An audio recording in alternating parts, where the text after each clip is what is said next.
Hola, estimados compañeros del curso de Escuela Keynesiana, bienvenidos a la lección 5. Hoy vamos a discutir de manera breve los capítulos 16 y 17. Si bien no contienen elementos completamente nuevos, sí nos presentan un resumen bastante útil para comprender y reorganizar quizá los conocimientos que hemos revisado en los capítulos anteriores. Bueno, el capítulo 16 se ocupa de la naturaleza del capital. Conviene entender al detalle la explicación que hay allí, ya que es un tema que creo que no se ha discutido detalladamente en Keynes por los keynesianos y por la teoría económica, pero que sí aporta elementos súper interesantes para comprender las circunstancias que vive hoy el mundo. Bueno, el punto de partida es el ahorro. Si bien habíamos discutido en alguna lección anterior el tema del ahorro, aquí vamos a abordarlo de nuevo con algún detalle. El punto es que el ahorro en Keynes, como habíamos dicho, es ingreso no gastado. Es decir, ahorro implica no comer hoy, pero de ninguna manera significa que se comerá mañana o que ese dinero que ahorramos lo gastaremos comprando unos zapatos, comprando una camisa, pagando un pasaje, etc. Entonces, en principio, el dinero que no se gasta, el ingreso que no se gasta o la renta que no se gasta es como si desapareciera del flujo del sistema económico. Por esa razón, el ahorro significa, en el sistema económico, reducción del gasto. El ahorro entonces castiga el gasto. Y por esa vía, pues la demanda de bienes, sobre todo de bienes para asalariados. Ingreso que se guarde es ingreso que deja de gastarse en bienes para asalariados. Es decir, son bienes que estando producidos no se pueden vender. ¿Eso qué implica? Pues al no poderse vender los bienes que ya están producidos, eso va a castigar los precios. Y al castigar los precios, es decir, al reducir los precios por exceso de oferta, ojo, por exceso de oferta, aquí Keynes está operando con la ley de la demanda, entonces, al reducirse los precios, las ganancias del empresario, que son la eficiencia marginal del capital, también se reducen. Y al reducirse las ganancias del empresario hoy, se reduce también la demanda de inversión, es decir, la compra de nuevos bienes de capital. Porque de alguna manera el empresario se va a preguntar, ¿para qué compro más bienes de capital? ¿Para qué amplío mi capacidad productiva si la capacidad instalada que tengo tiene una capacidad de producción tal que cuando la uso plenamente no logro vender todos los bienes que produzco? Es decir, no hay suficiente demanda para que compre los bienes que estoy en capacidad de producir. De modo que no tendrá sentido comprar más bienes de capital para ampliar una capacidad instalada para la que no hay demanda. Entonces, si la propensión marginal a consumir cae, es decir, si ahorra más, cuando sube el ahorro, cae la propensión marginal a consumir. Pero es al contrario la causalidad. Primero tiene que caer la propensión marginal a consumir y en consecuencia es que el ahorro se hace grande. Entonces cae el nivel de ocupación. De modo que aquí podemos hacer un resumen interesante, y es que, como estaba planteado en el capítulo 3, lo que determina el nivel de ocupación, o sea, el nivel de empleo, es la propensión marginal a consumir. De modo que para que el empleo sea creciente, o sea, para que tengamos un nivel de empleo lo más alto posible, es decir, un nivel de desempleo chiquitico, tendremos que llevar al máximo la propensión marginal a consumir. Y eso significa reducir el ahorro a su mínimo nivel posible. Recordemos que aquí todas las variables son en conjunto, son agregadas, no son individuos, no es persona por persona la que estamos examinando, sino que es un conjunto de personas correspondientes a una economía de un país. Eso hace que sea mucho más difícil sincronizar estas variables. Es decir, si yo ya sé que para reducir el desempleo tengo que elevar la propensión marginal a consumir, entonces diré, pues es muy fácil, elevémosla. Sí, eso es lo que hay que hacer, pero ¿cómo? Aquí el problema es el cómo, y esa es una de las virtudes de la teoría keynesiana, que se ocupa bastante del cómo. Porque en teoría el qué se puede resolver de manera relativamente sencilla, y de hecho ya está resuelto. El problema es el cómo y el cuándo, y el dónde incluso. Esas tres preguntas son fundamentales en el análisis económico. Bueno, entonces, el ahorro tiene tres incentivos. Hay tres grandes motivos por los cuales la gente ahorra. O sea, se resiste a gastar el dinero. En general, ojo, es en agregado en un país, porque hay personas que cuando reciben ingreso se emocionan gastándolo, por lo tanto lo gastarán cuanto antes. Pero lo que sucede es que no es un hecho generalizado. Entonces, el primero de esos tres motivos es saciar la preferencia por la liquidez. Veremos más adelantico las razones por las cuales la gente tiene una preferencia intensa por tener liquidez. Entonces, ahorra con la intención de saciar esa preferencia. 2. Ganar la tasa de interés.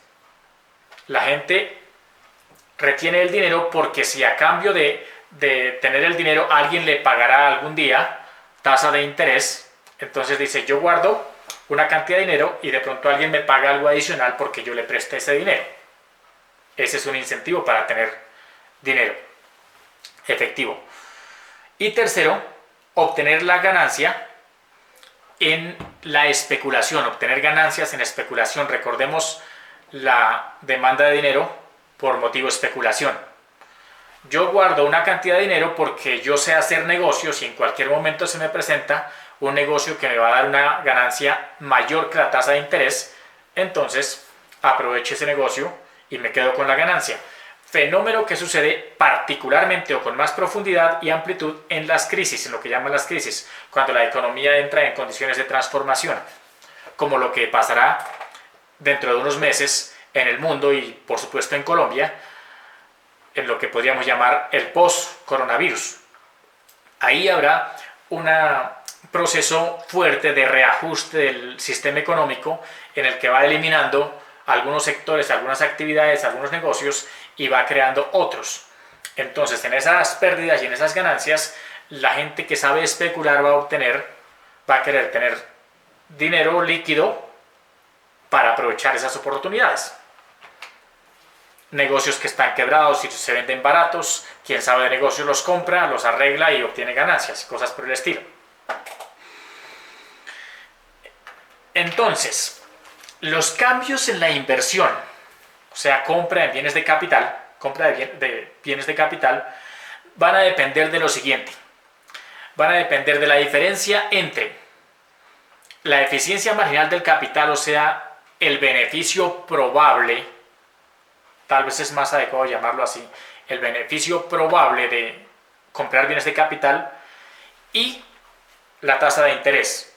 Entonces, si la eficiencia marginal del capital esperada menos la tasa de interés corriente, la del mercado financiero, si esa diferencia es positiva, es decir, si la eficiencia marginal del capital es 20% y la tasa de interés 10%, entonces esa diferencia nos da un 10% de margen de ganancia sobre la tasa de interés. Solo así podrá crecer la inversión, o sea, el stock de capital.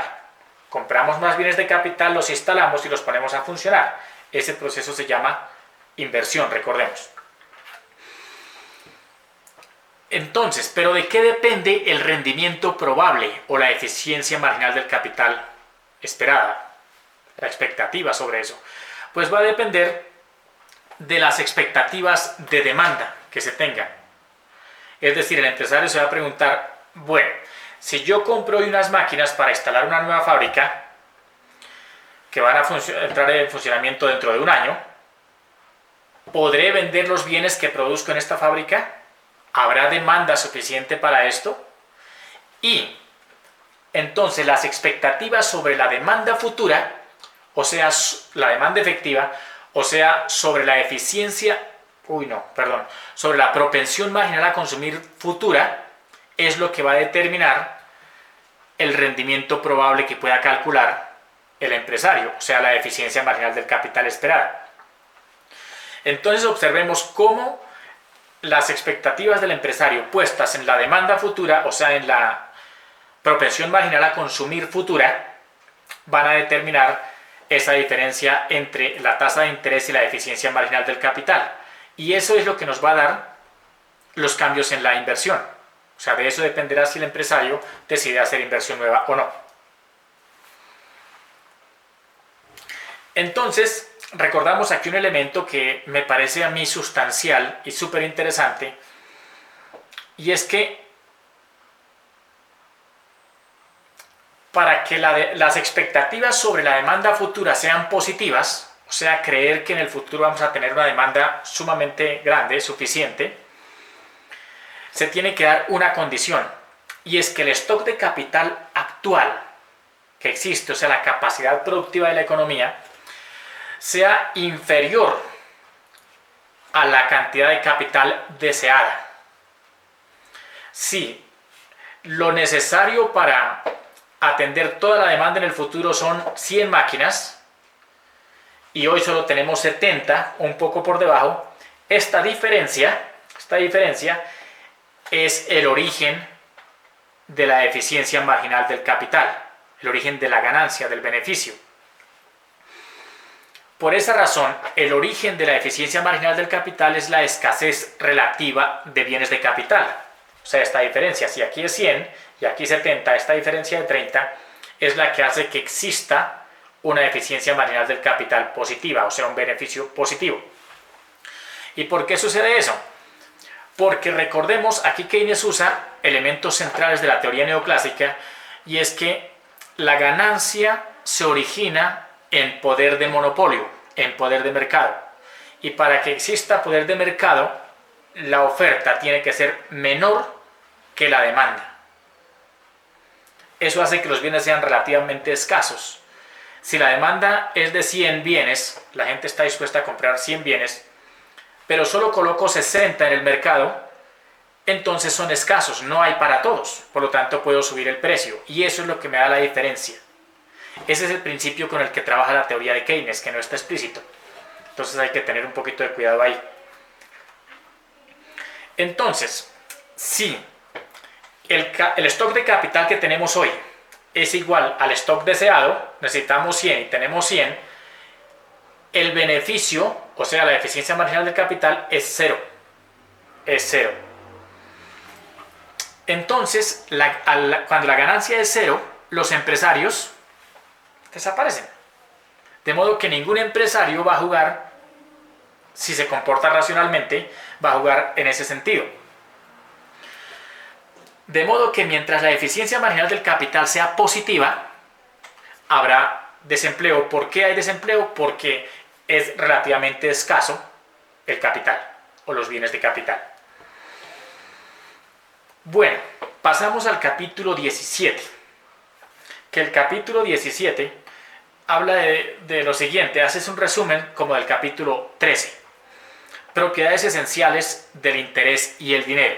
Entonces, ¿cuál es la esencia del interés y cuál es la esencia del dinero? Y esas propiedades esenciales tienen que ver con lo siguiente, son tres las fundamentales que señala Keynes. Primera, es decir, ¿para qué sirve este capítulo? ¿Qué está explicado aquí? Aquí está explicada la razón por la cual es tan difícil saciar la preferencia que tiene la gente por dinero. Es decir, la gente en promedio tiene una preferencia que tiende a infinito. por tener dinero, es decir, no se cansa de tener dinero. La gente quiere tener más dinero. Ese es el problema.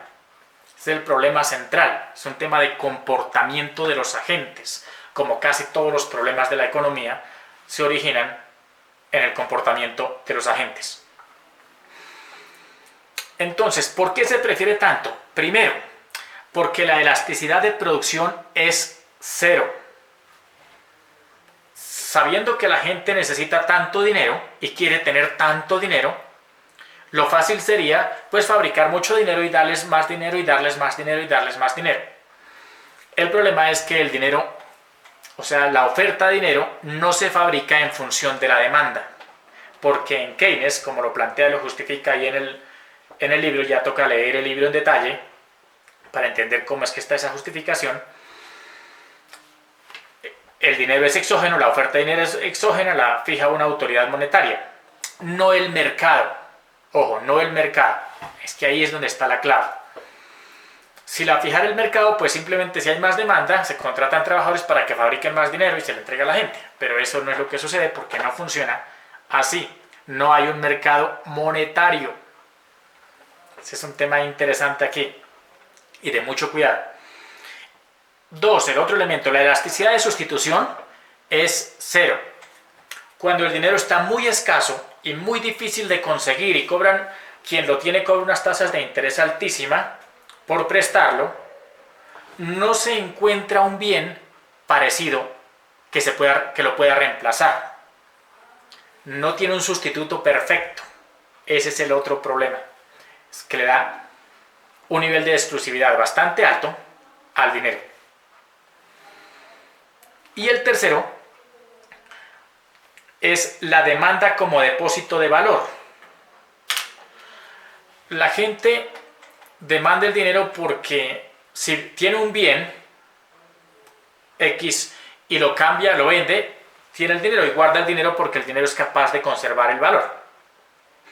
Y por esa razón, como el dinero es capaz de conservar el valor de un bien y su costo de almacenamiento es tan bajo, suponiendo que los precios no cambian, su valor se mantiene, entonces es más fácil mantener el valor de los bienes en forma de dinero, porque cuando yo necesite cualquier bien, lo cambio por dinero. Tengo el dinero, que cualquier persona recibe el dinero, y yo lo cambio por el bien que necesito. Esa es la condición de ser el único bien perfectamente líquido que habíamos conversado en alguna lección anterior. Entonces, estas tres razones que hemos señalado van a hacer que la tasa de interés tienda a ser rígida a la baja, o sea, se resiste a bajar. Cuando lean el texto, ver que cuando dice rígida, se refiere rígida a la baja. Puede subir un poco, pero se resiste a bajar por estas razones. Como la gente prefiere el dinero, está dispuesta a pagar algo a cambio de tener dinero. Esa es la razón. Y a esa tasa de interés que se origina en la preferencia por la liquidez hay que sumarle la tasa de interés o el costo de intermediación, lo que cobran los bancos, por recibirle a uno los ahorros y prestarle a los otros. Y garantizar que a quien le presté me pague y yo poderle pagar como banco al que depositó sus ahorros. Por eso cobran una parte. Entonces la tasa de interés tiene esos dos componentes y eso hace que sea más rígida a descender. Tiende a mantenerse alta. Esa es una característica súper interesante. Y todos estos elementos de preferencia por el dinero entonces han llevado a que tanto los salarios como los precios se fijen en dinero. Y entonces el dinero, digamos, en la medida que los salarios y los precios se pueden expresar en dinero, el dinero cobra más importancia, se vuelve más necesario, porque todas las proyecciones que la gente hace hacia el futuro las hace en dinero.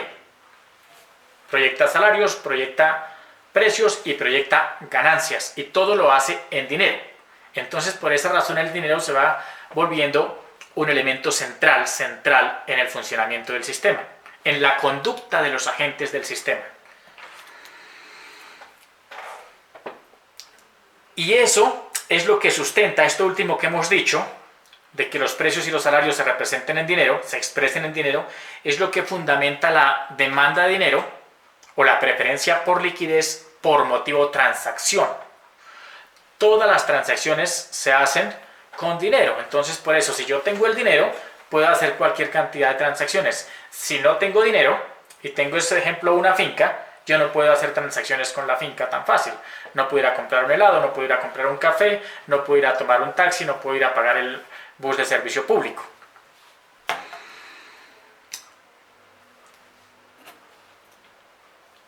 Entonces, como la tasa de interés es una ganancia, en todo caso es una ganancia, yo tengo 100.000 pesos y los presto por un mes al 10%, entonces cuando me los devuelvan me dan los 100.000 y además me dan algo adicional, el 10%.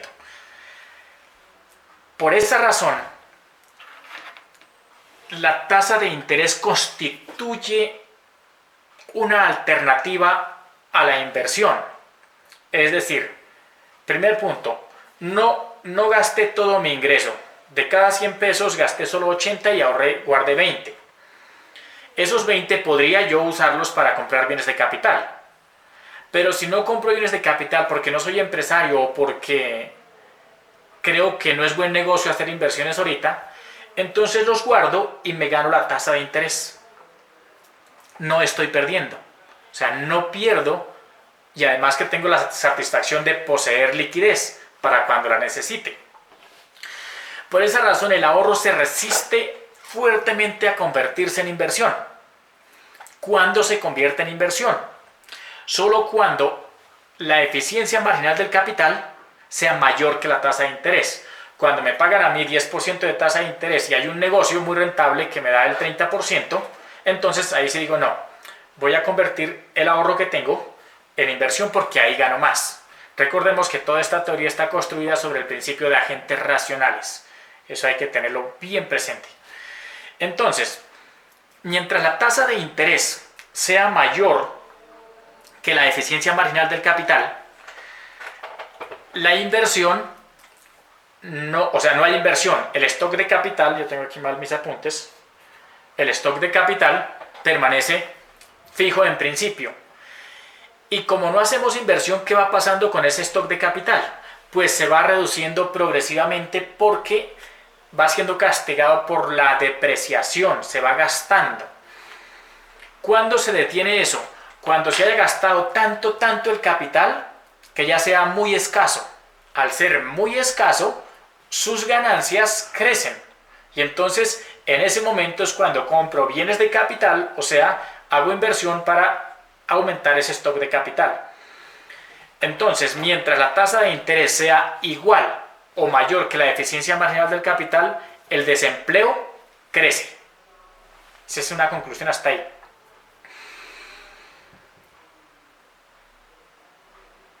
Y por último, entonces aparece el otro distractor que teníamos hace un rato. Si la eficiencia marginal del capital esperada o proyectada, o sea, el beneficio probable, no es lo suficientemente grande, pues yo puedo o ganarme la tasa de interés, digamos que es 10%, o meterme a invertir en los mercados de especulativos, porque allí puedo obtener ganancia. O hay otra alternativa, y es, si yo tengo el dinero, no es negocio comprar nuevos bienes de capital, porque la eficiencia marginal del capital es muy pequeña. Pero sí puedo comprar en las bolsas de valores, mediante títulos y acciones, bienes que están en producción, es decir, empresas que están funcionando. Entonces, yo compro 2 empresas, pero no quiere decir que la economía haya crecido. No hay más empresas en la economía, hay las mismas 10 o 5 que habían, solo que esta era antes de un señor y yo se la compré, y esta era de otro señor y yo también se la compré. Es decir, la tenencia de liquidez sirve para transferir activos de un dueño a otro, pero no para hacer inversión. Entonces, si la tasa de interés es 10% y hay una empresa una fábrica de cerveza que está rentando, da una utilidad del 12%, entonces yo la compro en acciones, en títulos, y me gano un poquito más de la tasa de interés. Pero no he creado ni un solo puesto de trabajo nuevo. Ese es el punto. Recordemos que en Keynes el objeto que estudiamos, o que estudia él, es el desempleo. Entonces, todas estas alternativas que encuentra el dinero ahorrado impiden que la inversión crezca. Impiden que la inversión crezca. Y si no crece la inversión, bajo el supuesto que tenemos aquí que no hay cambio técnico, pues el empleo no va a crecer. Y si la población crece, pues cada día tenemos más gente buscando trabajo y no creamos oportunidades de trabajo. Esos son los elementos básicos, centrales que hay en estos dos capítulos que son interesantes. Y con esto hemos discutido ya los elementos centrales de la teoría de Keynes. En el capítulo 18 hablaremos del resumen del modelo, cómo es que funciona, y nos queda por mirar salarios nominales, precios y ciclo económico. Eso sería todo por ahora entonces. Así que hasta la próxima lección.